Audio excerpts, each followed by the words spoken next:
Welcome. Find yourself in a comfortable position, somewhere you feel safe and held. Let your body sink into whatever surface supports you.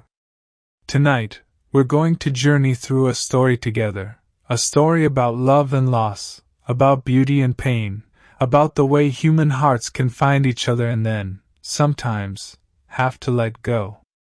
This isn't just any story.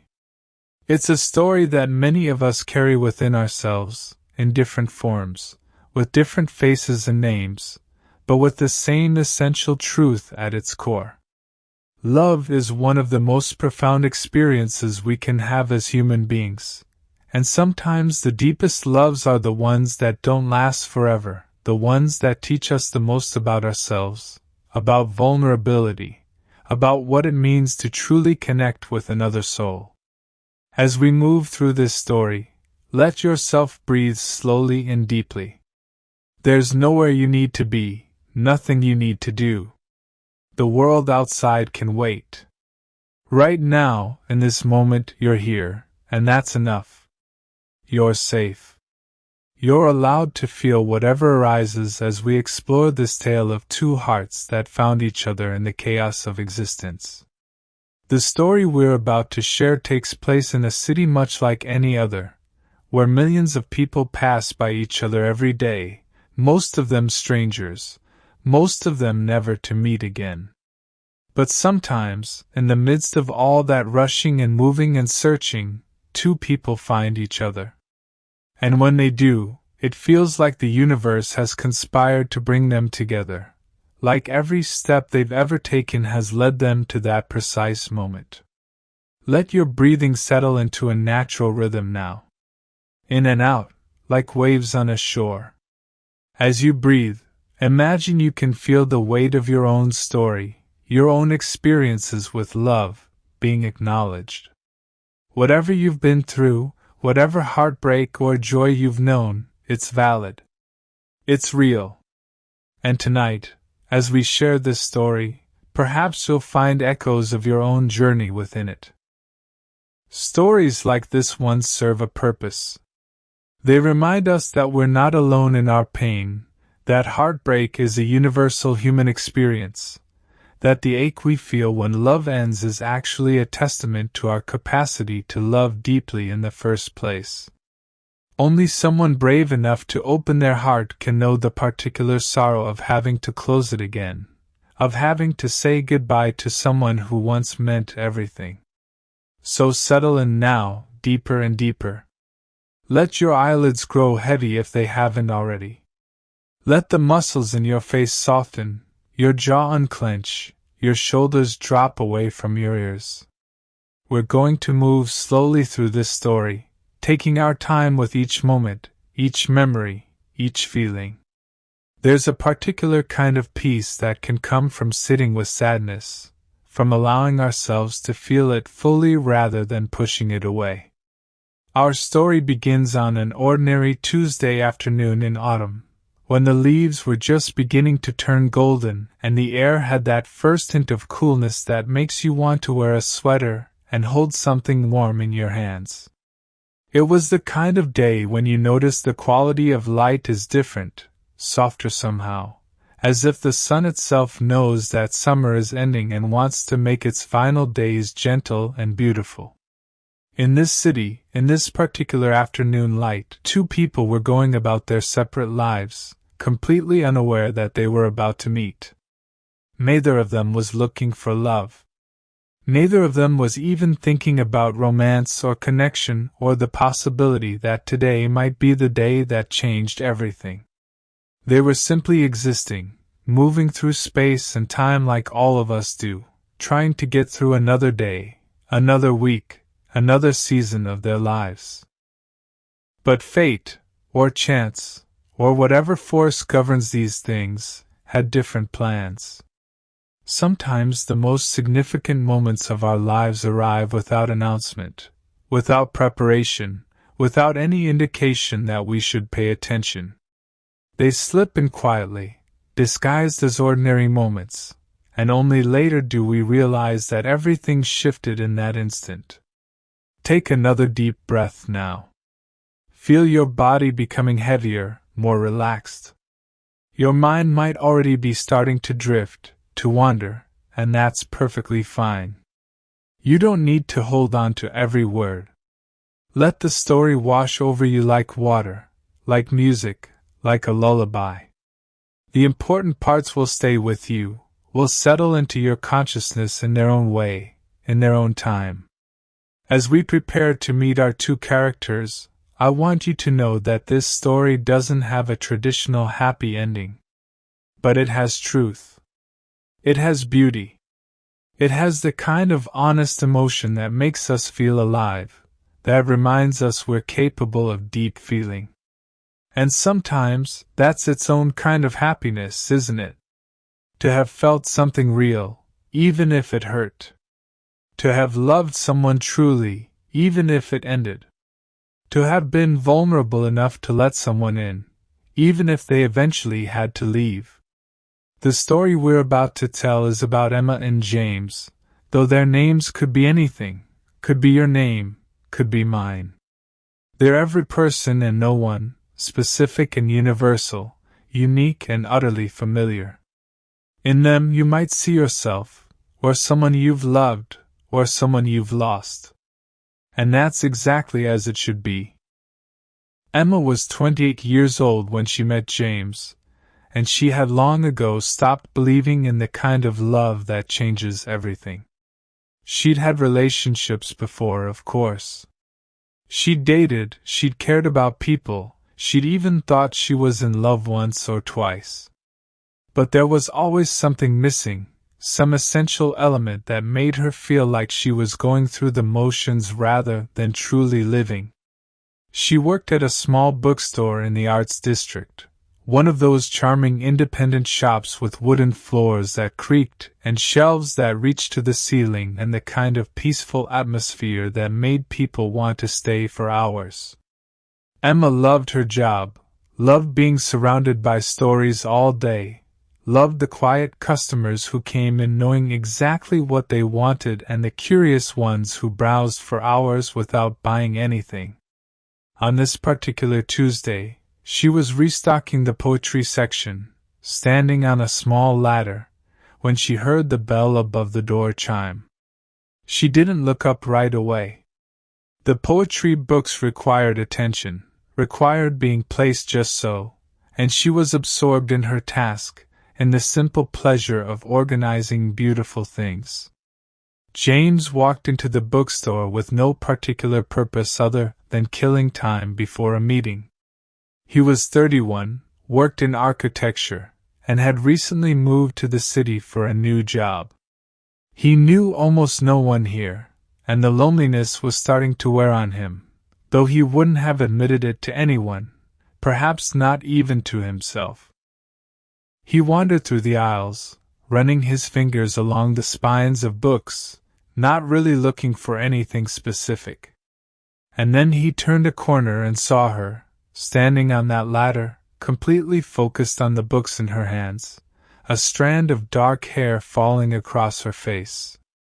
There was something about the way she moved, the carefulness of her gestures, the little furrow of concentration between her eyebrows, that made him stop and watch.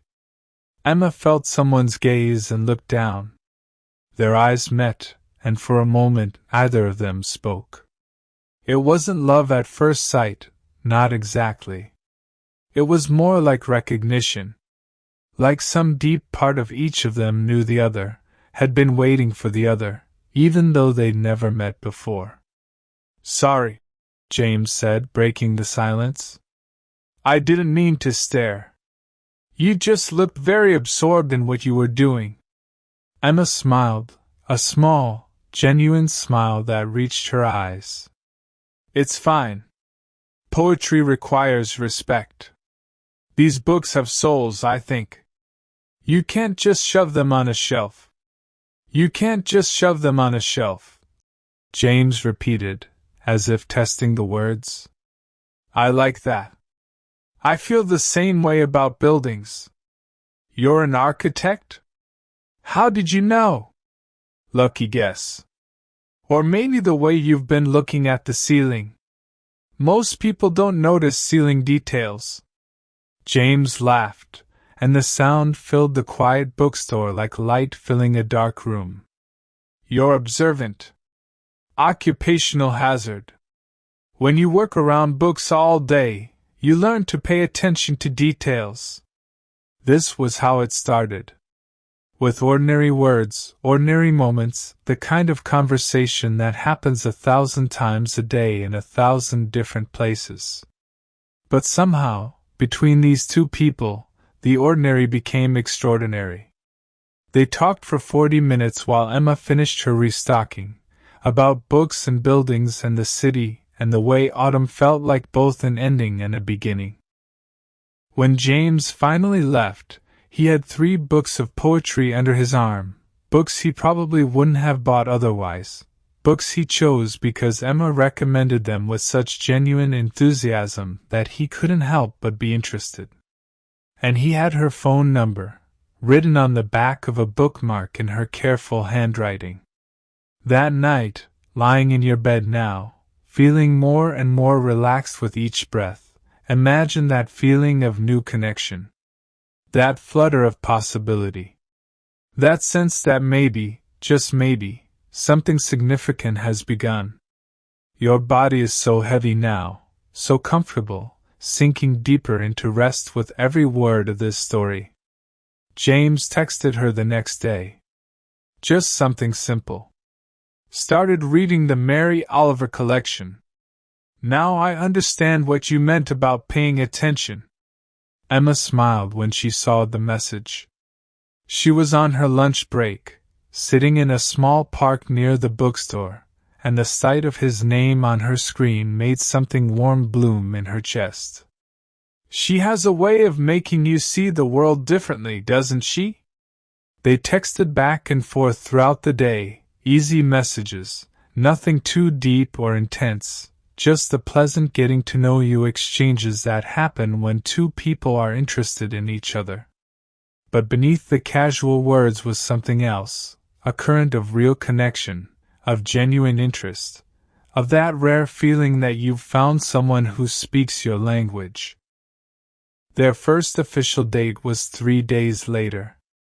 James picked a small Italian restaurant in Emma's neighborhood, nothing too fancy. The kind of place where you could actually talk and hear each other. He was nervous, which surprised him. He hadn't been nervous about a date in years. But something about Emma made him want to make a good impression, made him care about what she thought of him. Emma spent an hour getting ready, trying on different outfits, something she usually never did. She told herself she was being ridiculous, that it was just a date, that she barely knew this man. But her racing heart told a different story. Some part of her already knew this was important, that James was different from anyone she'd met before. The date lasted 4 hours. They talked about everything and nothing, about their childhoods and their dreams and their fears and their favorite movies and the places they wanted to travel, and the ways they'd been hurt before, and the ways they hoped not to be hurt again. There was an ease between them that felt almost impossible, like they'd known each other for years rather than days. When James walked Emma home, they stood outside her apartment building for 20 minutes, either wanting the evening to end. The street was quiet, lit by old-fashioned lamps that cast a golden glow. Emma's hands were in her jacket pockets, and James stood with his hands at his sides, both of them hovering in that delicious uncertainty of whether to kiss or not to kiss. Finally, James said, "I'd really like to see you again. Soon." "Tomorrow?" Emma asked, and then laughed at her own eagerness. "Sorry, is that too forward?" "Tomorrow is perfect," James said. And then he did kiss her, soft and brief, just a brush of lips that held within it the promise of more. "Your breathing is so slow and steady now. Your mind is drifting peacefully." The story continues, like a river flowing, carrying you gently toward deeper rest. They saw each other the next day, and the day after that, and soon it became difficult to remember what life had been like before they met. This was the magical period, the time when everything is new and shining, when every text message brings a smile, when you find yourself thinking about the other person at random moments throughout the day. Emma would be shelving books and suddenly remember something James had said, and she'd have to stop and savor the memory.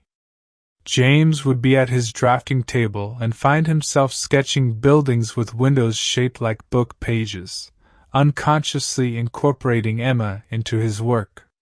They took walks through the city, discovering hidden cafes and quiet parks and streets they'd never explored before. Everything was more interesting with the other person there, more vivid somehow, as if the world had been turned up a notch. They stayed up late talking about philosophy and science and art, and what it all meant, if it meant anything at all. The first 3 months with James were the happiest of Emma's life. She woke up every morning with a sense of anticipation, knowing she'd hear from him, see him, be close to him. The bookstore seemed brighter, the customers more interesting, the books themselves more magical, all because she had this secret source of joy that she carried with her wherever she went. James felt the same way. His new city, which had felt lonely and foreign just weeks before, now felt like home because Emma was in it. He found himself working with more creativity, more passion, as if loving her had unlocked something in him that had been dormant. His colleagues noticed the change, asked what had happened, and he'd just smile and say things were good, really good. They developed rituals, the small repeated actions that become the scaffolding of a relationship. Every Sunday morning, James would bring coffee and croissants to Emma's apartment, and they'd spend hours in bed reading the newspaper, their legs tangled together, occasionally reading passages aloud to each other. Every Wednesday evening, Emma would meet James after work, and they'd walk through the city without a destination, just wandering and talking until they got hungry and stopped at whatever restaurant caught their eye. They learned each other's bodies, each other's rhythms, each other's needs. Emma discovered that James liked to be touched on the back of his neck, that it made him immediately relax. James learned that Emma was most vulnerable right after waking up, that the first hour of her day required gentleness and quiet. They learned how to fit together, how to move around each other in small spaces, how to communicate without words. The sex was extraordinary, not because of any particular technique or experience, but because of the emotional intimacy underneath it. They made love like people who trusted each other completely, who felt safe enough to be entirely vulnerable. Afterward, they'd lie in the dimness of Emma's bedroom or James's apartment, talking about everything and nothing, drawing patterns on each other's skin, existing in that perfect state of satiation and closeness. Emma met James's family that December. They drove 6 hours to his hometown, a small place in the mountains where everyone knew everyone and strangers were regarded with friendly curiosity. James's mother loved Emma immediately, loved the way her son looked at this woman, loved the light that had returned to his eyes.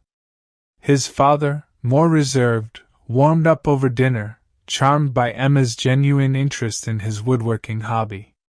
"She's special," James's mother told him when Emma was out of the room. "Don't let this one go." "I won't," James promised, and he meant it with every fiber of his being. James met Emma's friends at a dinner party Emma organized, nervous about their approval in a way that surprised him. He needn't have worried. Her friends saw what Emma saw, the kindness in him, the intelligence, the way he listened when people talked, really listened, like their words mattered. By the end of the evening, Emma's best friend pulled her aside and whispered, "If you don't keep this one, I'm going to be very disappointed in you. Feel yourself sinking deeper now, your body completely relaxed, your mind floating peacefully. The story continues to unfold like a dream. They talked about the future during those golden months, cautiously at first and then with more confidence. James mentioned maybe looking for a bigger apartment, one they could share. Emma brought up the possibility of traveling together next summer, maybe Europe, maybe Southeast Asia, somewhere they'd never been. They weren't making concrete plans yet, but they were acknowledging that they saw a future together, that this wasn't just a temporary thing. On Valentine's Day, James made dinner for Emma at his apartment. He wasn't much of a cook, but he tried, following a complicated recipe for coq au vin that his mother had sent him. The meal wasn't perfect, the chicken slightly dry, the sauce not quite right, but Emma loved it anyway because of the effort, the care, the love that went into it. After dinner, they slow danced in his living room to music from his phone, swaying together in the small space between the couch and the coffee table. Emma's head rested on James's chest, and she could hear his heartbeat, steady and strong. In that moment, she felt completely safe, completely seen, completely loved. She thought, "This is it. This is what I've been looking for my whole life." James held her close and thought the same thing. He'd dated other women, had even thought he might marry one of them, but nothing had ever felt like this. With Emma, he felt like his best self, like the person he'd always wanted to be.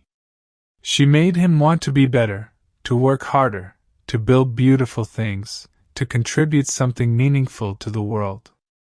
They said, "I love you," for the first time that night, both of them speaking at once, then laughing at the synchronicity.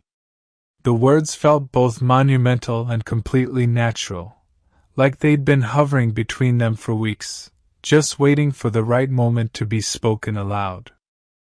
Spring came, and with it a sense of renewal, of possibility. They spent weekends exploring hiking trails outside the city, packing sandwiches and water bottles and spending whole days in nature. James took photographs of Emma standing in fields of wildflowers, her hair blowing in the wind, her smile genuine and unguarded. Emma collected interesting rocks and leaves, pressing them in books when they got home, creating physical memories of their adventures.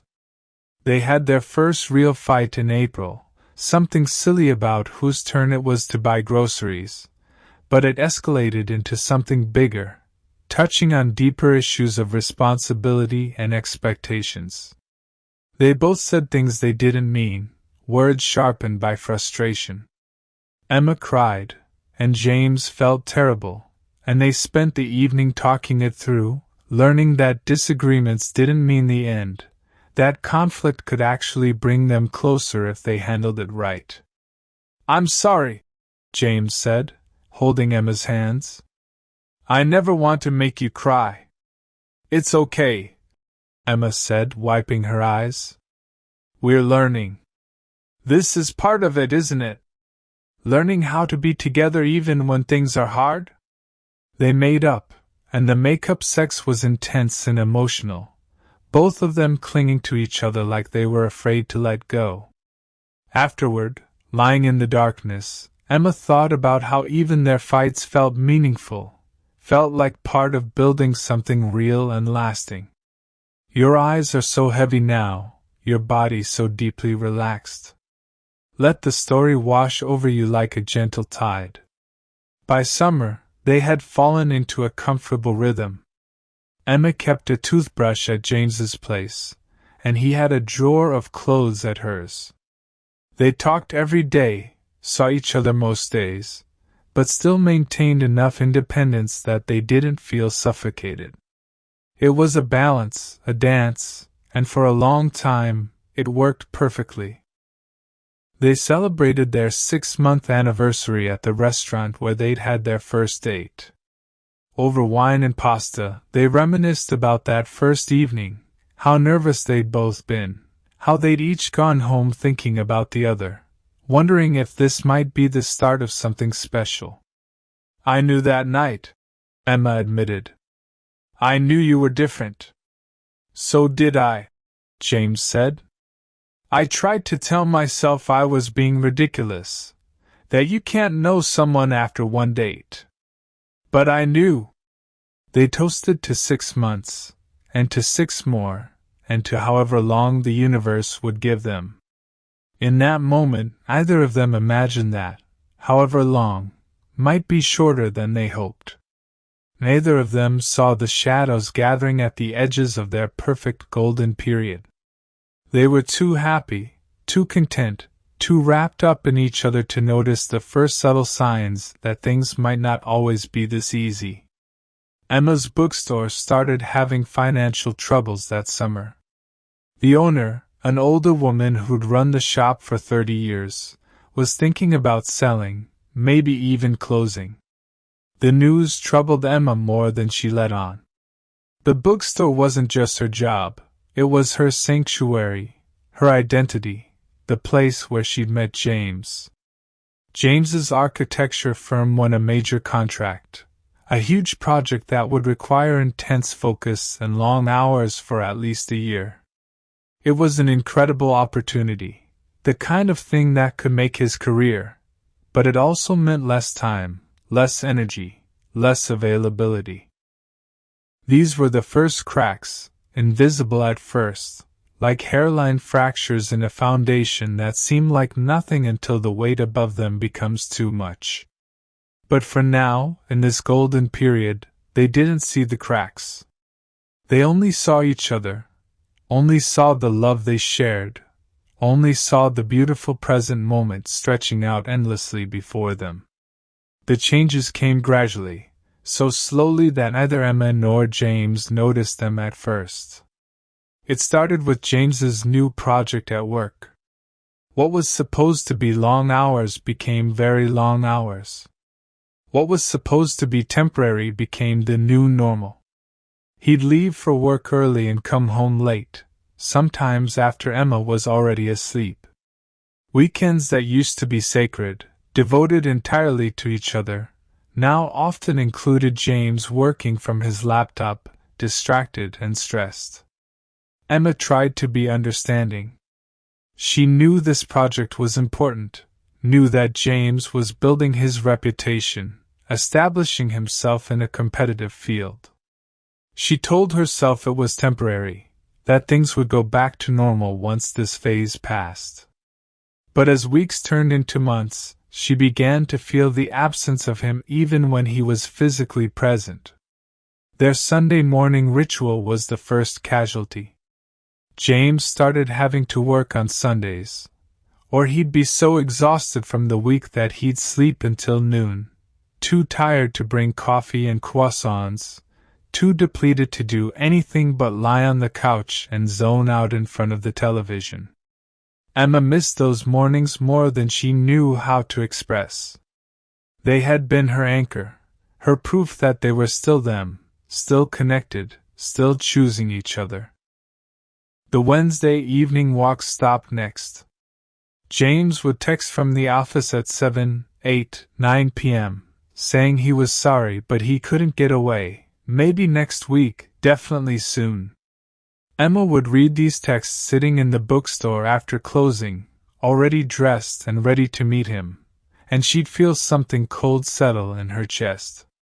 She'd respond with understanding messages, saying it was fine, she understood, work comes first, all the things you're supposed to say. But it wasn't fine, and she didn't understand, not really. Let your breath continue its slow, steady rhythm. Feel yourself relaxing even more deeply as the story continues. Emma's own stress was increasing too. The bookstore's owner had decided to sell, and while Emma desperately wanted to buy it, keep it alive, she didn't have the money. She spent hours poring over loan applications, business plans, trying to figure out if there was any way she could make it work. She wanted to talk to James about it, wanted his support and advice, but he was always so tired, so preoccupied with his own work stress, that she didn't want to burden him. This was how the distance grew, not through any dramatic betrayal or conflict, but through 1,000 small withdrawals, 1,000 moments of not quite connecting, not quite being present with each other. They were both so focused on their individual struggles that they stopped being attentive to their shared life, their shared love. The first time Emma felt truly lonely while being with James was a Saturday night in October, almost exactly a year after they'd met. They were supposed to have a date night, dinner and a movie, a return to the kind of simple, focused time together that had become increasingly rare. But James brought his laptop to dinner, kept checking his phone, and was clearly distracted by something happening at work. "I'm sorry," he said, noticing Emma's quiet disappointment. "This is important. I just need to send one email." One email became several. Emma ate her pasta in silence, watching James type away, his brow furrowed in concentration. She felt invisible. She felt like she was having dinner alone even though the person she loved was sitting right across from her. When the check came, James didn't notice, still absorbed in his phone, and Emma paid it without comment. They skipped the movie. James said he was too tired. Maybe they could just go back to her place and watch something there. But at her apartment, he fell asleep on the couch within 20 minutes, leaving Emma alone with her thoughts and a growing sense of unease. She covered him with a blanket and went to bed by herself, lying awake in the dark, wondering when things had changed and if they could change back. The sex became less frequent too, and when they did make love, it often felt routine rather than passionate. James would initiate out of habit, or because he felt like they should, not because he was overwhelmed with desire for her. Emma could feel the difference, could sense that he was going through the motions. She tried not to take it personally, tried to understand that stress kills libido, but it hurt nonetheless. They stopped talking about the future. All those casual conversations about traveling together, maybe moving in together, what they might name their kids someday, all of that quietly ceased. Instead, their conversations became practical, surface level. They talked about whose apartment they'd sleep at, what to order for dinner, whether they'd see each other this weekend or not. The depth was gone, replaced by logistics. Your body is so heavy now, so completely relaxed. You're drifting peacefully, safely held by this story and by the comfort of your bed. Emma's best friend noticed the change. Over coffee one afternoon, she studied Emma's face and asked gently, "How are things with James?" "Really?" Emma wanted to say everything was fine, wanted to maintain the illusion that her relationship was still as wonderful as it had been at the beginning. But she was tired of pretending, tired of holding it all in. "I don't know," she admitted. "We barely see each other anymore. And when we do, it's like we're strangers. Not angry strangers, just distant ones." "Have you talked to him about it?" "I've tried. He always says things will get better once this project is done, once work calms down. But I don't think it's just about work. I think we're losing each other, and I don't know how to stop it." Her friend reached across the table and squeezed her hand. "Maybe you need to really talk, like really talk. Tell him everything you're feeling. Give him a chance to understand." Emma knew her friend was right, but she was afraid. Afraid that if she voiced her concerns, it would make them more real. Afraid that James would confirm her worst fears. afraid that opening up would be the beginning of the end rather than a chance to fix things. James, for his part, was aware something was wrong but felt powerless to address it. He hated how consumed he was by work, hated that he couldn't seem to give Emma the attention she deserved. But the pressure was relentless, and he told himself it was temporary, that he just needed to get through this rough patch, and then everything would go back to normal. But deep down, in a place he didn't want to examine too closely, James wondered if the problem was bigger than work stress. He wondered if maybe he and Emma simply weren't compatible for the long term. He wondered if the intense early love they'd shared had been based more on novelty and chemistry than on genuine partnership. These thoughts made him feel guilty, made him feel like a terrible person, so he pushed them away and threw himself even harder into work. They had a strained Thanksgiving that year. James had originally planned to bring Emma home to meet his extended family, but work made it impossible for him to get away for more than a day. They spent Thanksgiving afternoon with Emma's mother, a tense few hours during which James was noticeably quiet and Emma was noticeably trying too hard to appear happy. Her mother, perceptive as mothers are,